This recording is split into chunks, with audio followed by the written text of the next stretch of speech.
esengcingweni uThixo ekwindawo ezikuhlungu lithela izwi likaThixo endilivayo izwi leBhayibhile likaThixo noma ungadibana nendawo ezikuhlungu ungajongana nemeko ezinzima kodwa uThixo ukhona ungumqobo noma ungahlangana nantoni na zikhona izinto esihlangana nazo apha ebomini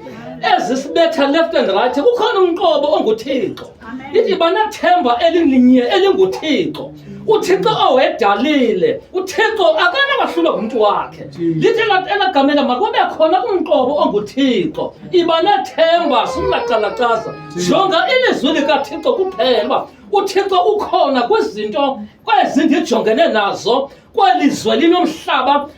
umhlaba ahlabayo uThixo ukhona nguye ozondithethelela inguye ozondimela kwizinto zonke jonga ilizwi likaThixo uThixo zange waxaka uThixo ngumavula uvaliwe uThixo uyimpendulo yezinto zonke uThixo uvula apho bengamele ukuba kuvuleke khona kodwa kubekho umqobo onguThixo ayishinda. Hallelujah.